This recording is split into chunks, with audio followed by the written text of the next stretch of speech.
Hello everyone, this is Sanjeev and I welcome you all to Legal Sticks Law School.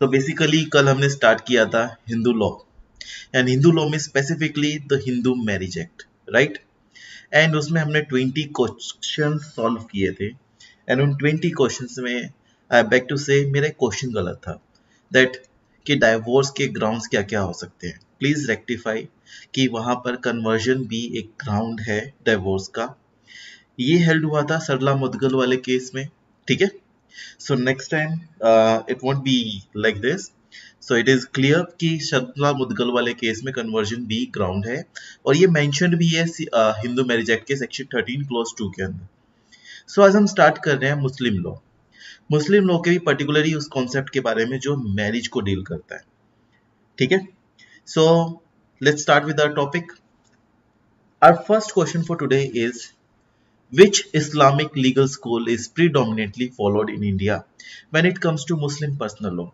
Basically, it is asking कि India में कौन सा sect of law या फिर कौन सा सेक्ट ऑफ स्कूल जो फॉलो किया जाता है between the majority of Muslim personal ठीक है तो इस्लाम में सबसे पहला मतलब जैसे इंडिया में दो सेक्ट है सुन्नी एंड शिया ठीक है तो हम यहाँ पे इंडिया में ज्यादातर आपको सुन्नी मिलते हैं तो सुन्नी का कौन सा सेक्ट ऑफ स्कूल है जो फॉलो किया जा रहा है तो आपके पास थोड़ा सा टाइम है डिसाइड कर लीजिए कौन सा है क्या ये सैफई है क्या ये मलिकी है क्या हनीबली है हनाफी है आप अपने चैट बॉक्स में आंसर दे सकते हो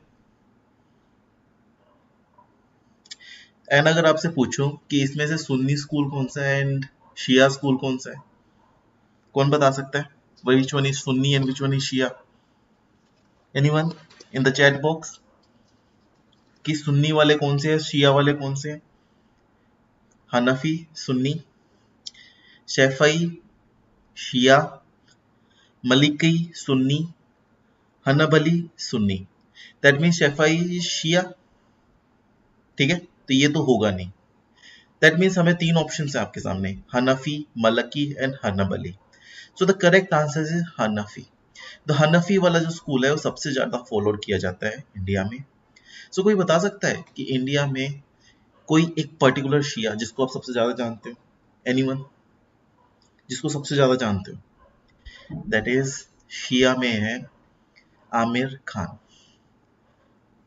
and what about Salman Khan and Shahrukh Khan they comes with in the sect of Sunni ठीक है तो next question for today is what is the minimum age for marriage for Muslim girls in India as per personal law मतलब कि Muslim age for girls in India girls के लिए क्या as होगी for शादी क्या ये 16 साल है क्या ये 18 साल है क्या 21 क्या कोई एज प्रिस्क्राइब नहीं है anyone is there any age prescribe for the same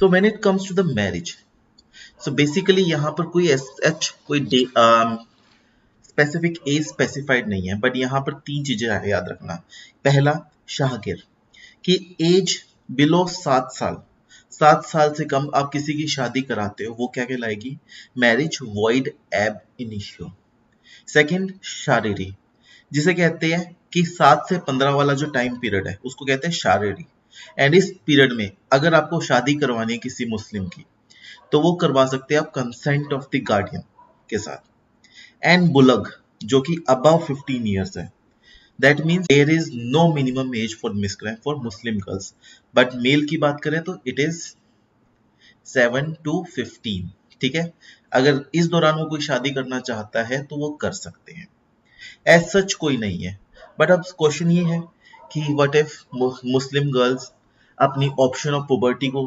point out करना चाहते हैं तब क्या करें तो in that case she has a option कि अगर वो 15 साल की हो जाए एंड उसने कोई कोहैबिटेशन ना कर रखी हो इन दैट सिचुएशन वो क्या कर सकती है वो ऑप्शन ऑफ प्रॉपर्टी को यूज कर सकती है इस दौरान क्या होगा कि वो अपने उस मतलब अपने हस्बैंड से पीछा मतलब कि कह सकती है कि मुझे इस शादी में नहीं रहना एंड इसे कहते हैं खयार बुलग मतलब कि कोहैबिटेशन ना हो एंड इस दौरान अगर वो पीछे हटना चाहती है तो हट सकती है। ठीक है। The next question for today is a marriage for Muslim male with a Hindu female is. Muslim male क्या हिंदू फीमेल के साथ शादी कर सकता है? The options are valid, void, irregular या none of the above.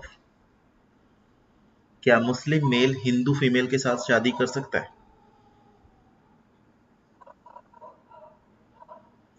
The answer is yes, कर सकता है, बट वो शादी कहलाएगी फासिद। क्या कहलाएगी? फासिद। फासिद का मतलब होता है इररेगुलर। सो क्वेश्चन इज, क्या हिंदू मेल एक मुस्लिम फीमेल के साथ शादी कर सकता है? नहीं, वो वॉइड कहलाएगी। वॉइड मतलब बातिल। दैट मीन्स अगर मुस्लिम मेल हिंदू फीमेल के साथ शादी करना चाहता है तो वो कर सकता है, बट वो सुन्नी में इरेगुलर कहलाती है, बट शिया के अंदर it is void. But when it comes to, क्या हिंदू मेल मुस्लिम फीमेल के साथ शादी कर सकता है? नहीं, कभी भी नहीं। That means non Muslim Muslim female के साथ शादी नहीं कर सकते, बट मुस्लिम मुस्लिम के साथ कर सकता है। यस, मुस्लिम नॉन मुस्लिम फीमेल के साथ कर सकता है। फासिद नहीं, इरेगुलर होगी। कर सकता है बट वो इरेगुलर होगी। इस दौरान उसमें क्या होगा कि उस पर्टिकुलर पर्सन को अपना कन्वर्जन करवाकर मुस्लिम कैटेगरी में आना पड़ेगा। बट एक कैटेगरी और है जिसमें कहते हैं मुस्लिम मेल अगर नॉन मुस्लिम किताबिया वुमेन के साथ शादी करना चाहते हैं तब क्या होगा? तब वो शादी वैलिड कहलाएगी। किताबिया वुमेन वो जो होती है जिसने किताब पढ़ रखी हो। ठीक है, that means valid. The next question for today is religion of Islam is essentially. Islam का रिलीजन क्या चीज है? ए पॉलीथिस्टिक, बी मोनोथिस्टिक, सी प्रेग्निस्टिक, या फिर इधर बी और सी एंड नॉट ए। एनीवन? क्या वो पॉलीथिस्टिक है, मोनोथिस्टिक है, प्रेग्निस्टिक है? पॉलीथिस्टिक वो वाला रिलीजन है जिसमें हम जो पर्टिकुलर पर्सन है ना वो एक से ज्यादा भगवान की पूजा करता है। मोनोथिस्टिक वो रिलीजन है जिसमें एक ही भगवान है और एक ही अल्लाह है। प्रेग्निस्टिक वो वाली सिचुएशन है जहां पर एक पर्सन के डिफरेंट भगवान होते हैं। ठीक है, एक पर्सन पर्टिकुलरली क्या है कि क्रिश्चियंस ने रोमन एम्पायर में कह दिया था कि आप इस पर्टिकुलर मतलब ये किस्म पॉलिथिस्टिक टाइप के पर्सन होते हैं जो डिफरेंट डिफरेंट भगवानों में विश्वास रखते हैं। सो क्या आंसर सही है? B monotheistic. Religion of Islam is monotheistic. The next question for today is the Islam law is formally contained in. Islam law किस में कंटेन्ड है? क्या वो हादित में है, क्या वो कुरान में है, क्या वो इजमा या फिर कियास में है, या फिर all of the above? So बताओ, Islam law formally contained in हादित, कुरान, इजमा, कियास या फिर all of the above?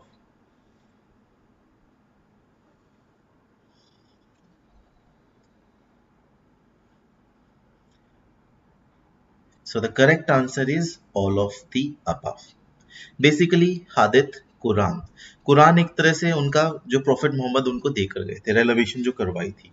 Secondly हादित वो है जो लोगों ने उस कुरान में जिसने जो सुना वो लिखा एंड लिखने के बाद उसको इंटरप्रेट करके अपना एक लैंग्वेज में पर्टिकुलरली सेक्ट बना दिया। इजमा एंड कियास are the interpretation of this particular jurist of the Islams. ठीक है, दैट मीन्स हर जगह पर इस्लाम कंटेन्ड है बट वो इंटरप्रिटेशन हर जगह अलग अलग है। तो correct answer is all of the above. Neha ji, it is available in everything. कुरान में भी इस्लाम की बातें लिखी हुई है, हादिथ में भी इस्लाम को इंटरप्रेट किया गया है। These are the sources of Islam. तो sources of Islam everywhere is available. ठीक है, सो हादिथ में भी है, कुरान भी है, इजमा एंड कियास भी है। तो all of the above. The next question for today is a marriage prohibited by reason of difference of religion is. अब एक मैरिज है प्रोहिबिट किया गया है, मतलब प्रोहिबिटेड है from difference of religion, religion के डिफरेंस की वजह से।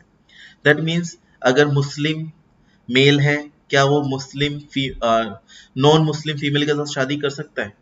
Difference of religion. एंड उल्टा भी ये चीज। सो यहाँ पर दो चीजें आती हैं।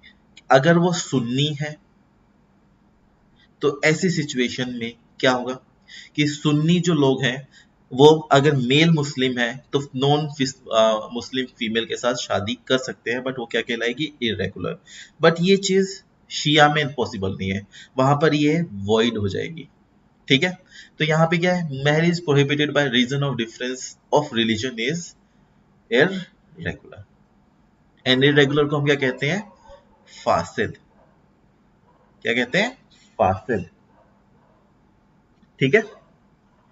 The next question for today is Muslim law applies to, Muslim law किस किस पर अप्लाई होता है, all persons who are Muslim by conversion, all persons who are Muslim by birth, all persons who are Muslim either by birth or by conversion, and D, all persons who are Muslim by birth only and not to Muslim by conversion.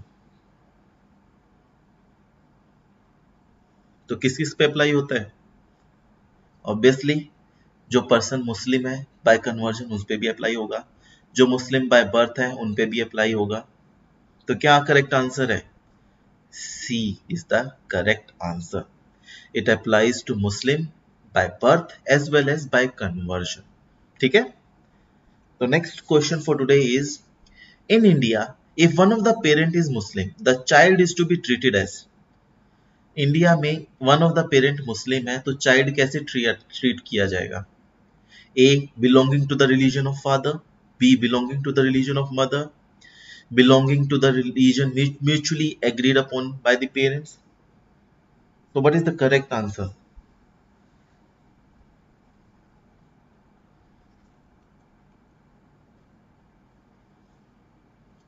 So what is the correct answer?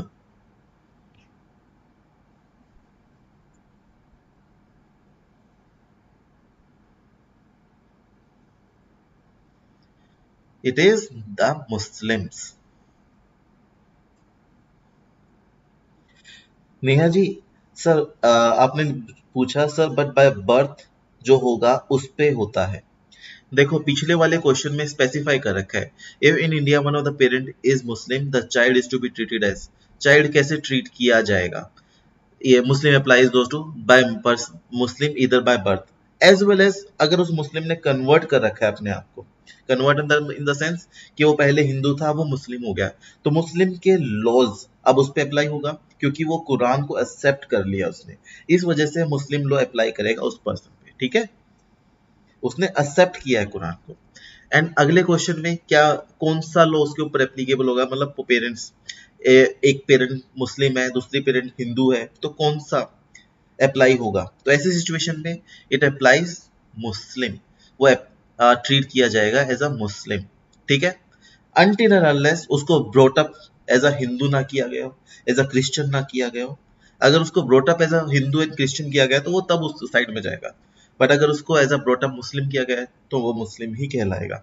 ठीक है, it is up to the agreement of the parents कि parents ने उसको as a Muslim treat करना है या फिर as a Hindu treat करना है, बट यहाँ पे कुछ स्पेसिफाई नहीं कर रखा, बट यही लिखा है कि एक पेरेंट मुस्लिम है दूसरा पेरेंट कौन है वो हमें पता नहीं है, ऐसी सिचुएशन में वो क्या कहलाएगा, वो मुस्लिम ही कहलाएगा। ठीक है।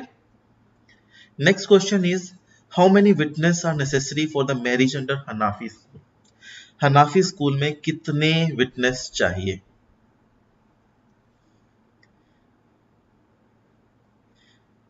कितने विटनेस चाहिए,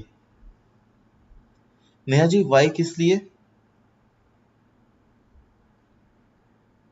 how many witnesses are necessary for marriage under Hanafi school.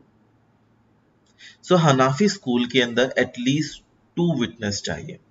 Marriage के दौरान जब दो पर्सन्स को शादी करनी होती है, अगर वो हनाफी स्कूल से बिलोंग करते हैं तो एटलीस्ट 2 विटनेस चाहिए। Hanafi is a Sunni school, ठीक है। But when it comes to Shia, Shia में एज सच कोई रिक्वायरमेंट नहीं होती विटनेसेस की during the marriage, but divorce के टाइम पर उनको रिक्वायरमेंट होती है। ये चीज शिया में उल्टा हो जाता है, वहां सुन्नी में उल्टा हो जाता है कि वहां पर डाइवोर्स के टाइम पे विटनेस की कोई रिक्वायरमेंट नहीं होती। Right. The next question for today is, for a valid Muslim marriage ठीक है, तो क्या क्या रिक्वायरमेंट होती है? Offer and acceptance must be at same place, offer and acceptance must be at same time, offer and acceptance must be at same time and place, offer and acceptance may be at different time at different places. So बताओ correct answer क्या है? क्या offer acceptance same place पे होना चाहिए? क्या offer acceptance same time पर ही होना चाहिए? क्या वो different time and different place पे हो सकता है?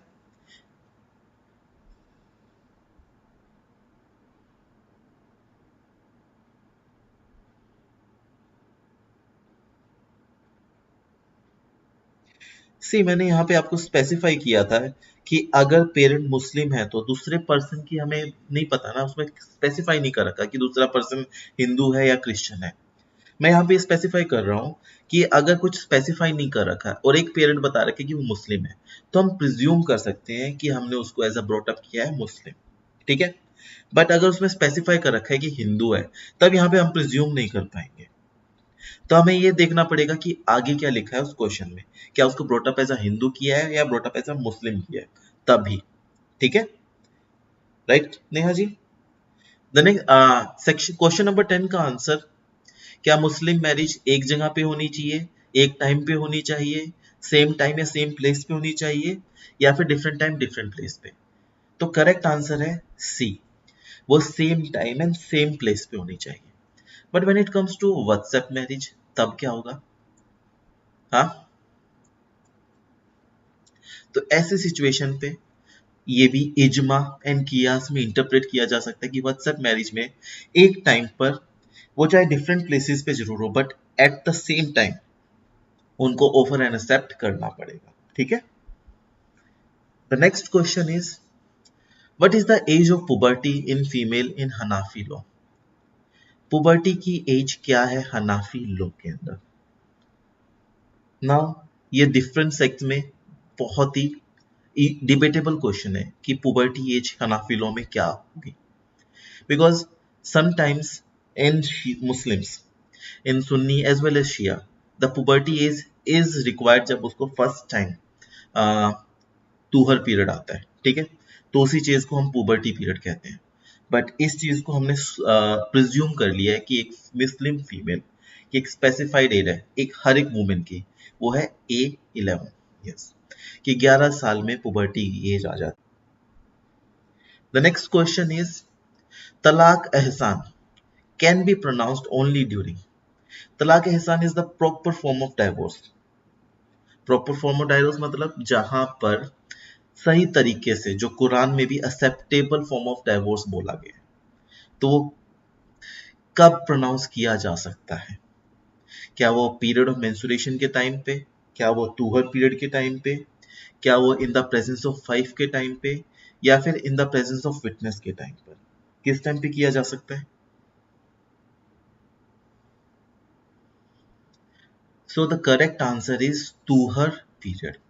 टूहर पीरियड वो होता है जो during the two menstruation period के बीच वाला जो टाइम होता है, जो ये 30 डेज होते हैं। ठीक है, उन्हें कहते हैं टूहर पीरियड, एंड इसी दौरान वो तलाक एहसान प्रोनाउंस किया जा सकता है।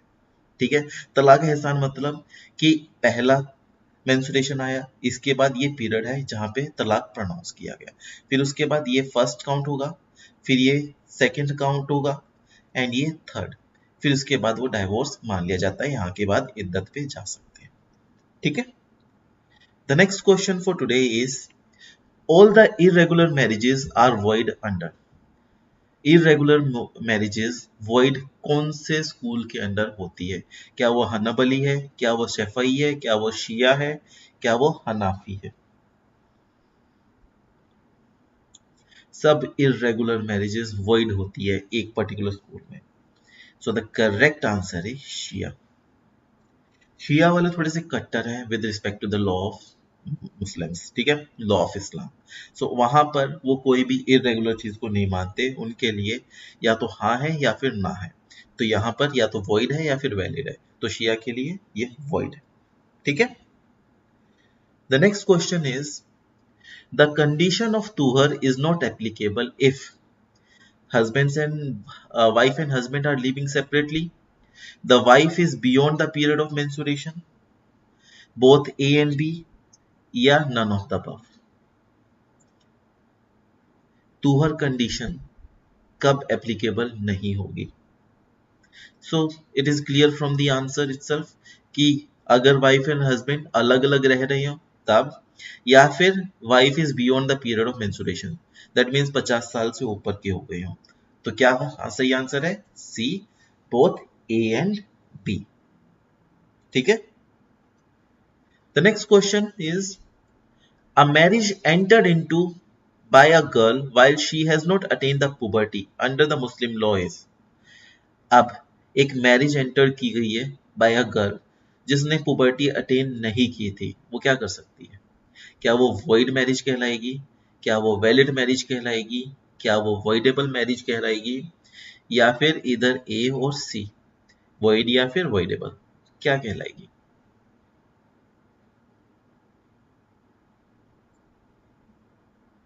B, right. So it is a valid marriage. ठीक है। बिकॉज मुस्लिम में वुमेन्स के लिए कोई भी एज स्पेसिफाइड नहीं है, but when it comes to a male it is specified 7 to 15 years. ठीक है। So it is a valid marriage. The next question is there is no right to preemption in. Preemption का right कहां पर provided नहीं है? Preemption क्या होता है कि आपका एक घर है, this is a house, and आपके साथ में कुछ घर और भी हैं। ठीक है। सो जब भी आप इस घर को सेल करना चाहोगे तो प्रेफरेंस किसे दी जाएगी? ये दो घर वालों को जो आपके एडजेसेंट है या फिर आपके एरिया में रहते हैं। ठीक है। तो इसे कहते हैं प्रीएम्पशन राइट, कि आपके बाहर का लोग कोई ना आ सके। तो ऐसी सिचुएशन पे ये वाला राइट किस पे एप्लीकेबल नहीं होगा? बिक्वेस्ट पे, वाकफ पे, सदाका पे। बिक्वेस्ट यहां पर है वेल, सदाका होता है कि आपने गॉड को अपनी प्रॉपर्टी दे दी हो, वाकफ वो बोर्ड होता है जो मुस्लिम्स ने अपने अपलिफ्टमेंट के लिए बना दिए हो। तो कहां पर एप्लीकेबल नहीं होगा? D, all of the above. The reason is bequest, आपने विल में अपनी प्रॉपर्टी किसी को दे दी है तो ऑब्वियसली वहां पे प्रीएम्पशन राइट एप्लीकेबल नहीं है। वाकफ में दे दिए तो वहां पे भी प्रीएम्पशन एप्लीकेबल नहीं है। और अगर अपने प्रॉपर्टी अपने सदका गॉड के लिए दे दियो तो वहां पे भी प्रीएम्पशन राइट एप्लीकेबल नहीं होगा। So the next question for today is option of puberty means. The option of puberty क्या होता है? इसका आंसर मैं पहले भी दे चुका हूं, तो आपके सामने ऑप्शंस हैं। Muslim minor girl married during the minority by a guardian has no right to repudiate such marriage on attaining the property. Muslim minor girl के पास कोई ऐसा राइट नहीं है कि वो अपने ऑप्शन ऑफ प्रॉपर्टी अटेन कर रेपुडिएट कर सके। Muslim minor girl married during the minority by a guardian has a right to repudiate such marriage on attaining puberty। क्या उसके पास ऐसा राइट है जो पुबर्टी अटेन करते ही रेपुडिएट कर सके marriage? Muslim minor girl married during the minority by a guardian has a right to repudiate such marriage on attaining puberty only with the permission of the court। Court की permission से आप repudiate कर सकते हो। Muslim minor girl married during the minority by a guardian can repudiate such marriage with the consent of her husband. क्या उसे consent की requirement है हस्बैंड की?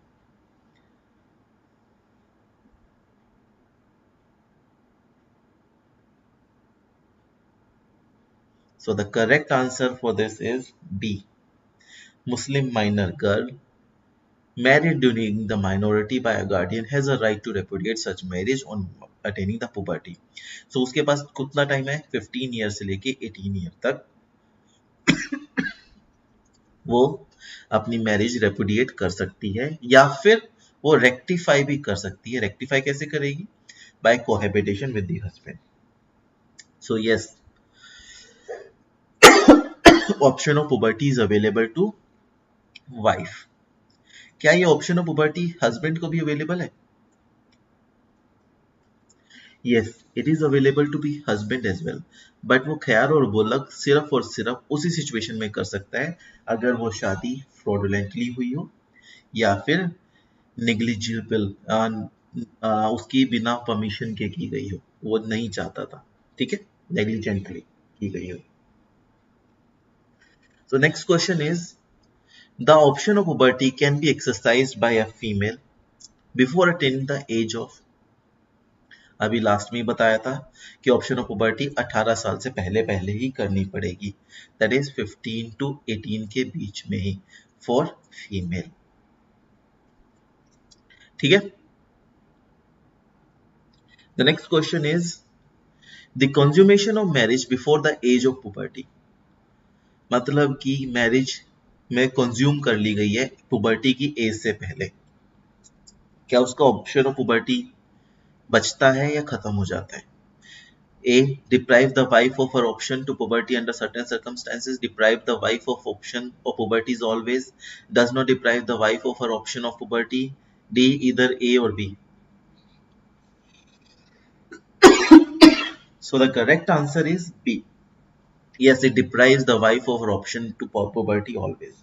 ठीक है। The reason is option puberty वो तभी और तभी यूज कर सकती है जब उनकी मैरिज कंज्यूमेट ना की गई हो। ठीक है। अगर कंज्यूमेट हो गई है तो उन्होंने वो रेक्टिफाई कर दिया है, now she can not back out from this marriage. अगर उसको बैक आउट करना है तो उसको तलाक लेना पड़ेगा, तलाक का ऑप्शन है हस्बैंड के पास। ठीक है। तो the last question for today is reciprocal gifts को क्या कहते हैं? क्या वो इवाज होता है, क्या वो शुफा होता है, क्या वो मुशा होता है, या फिर एरिया होता है? क्या होता है? So the correct answer is इवाज, gift. Gift का दूसरा नाम होता है हिब्बा। ठीक है। सो आज के लिए 20 क्वेश्चंस कंप्लीट। कल फिर से हम आएंगे हिंदू एंड मुस्लिम के कॉम्बिनेशन ऑफ दोनों सब्जेक्ट्स के कुछ 20 क्वेश्चंस, इंपॉर्टेंट क्वेश्चंस को लेकर। Till then, thank you. Please like, share and subscribe अगर आपको हमारा चैनल पसंद आ रहा है। एंड हमारा एक व्हाट्सएप ग्रुप भी है जो आप ज्वाइन कर सकते हो, लिंक दी गई है इसके हमारे डिस्क्रिप्शन में, जाके आप उसको देखो। And please like, share and subscribe. हम बहुत मेहनत कर रहे हैं इस चीज के लिए and we need your help, please. Alright, thank you so much and कल मिलते हैं इसी टाइम पर। Alright, thank you.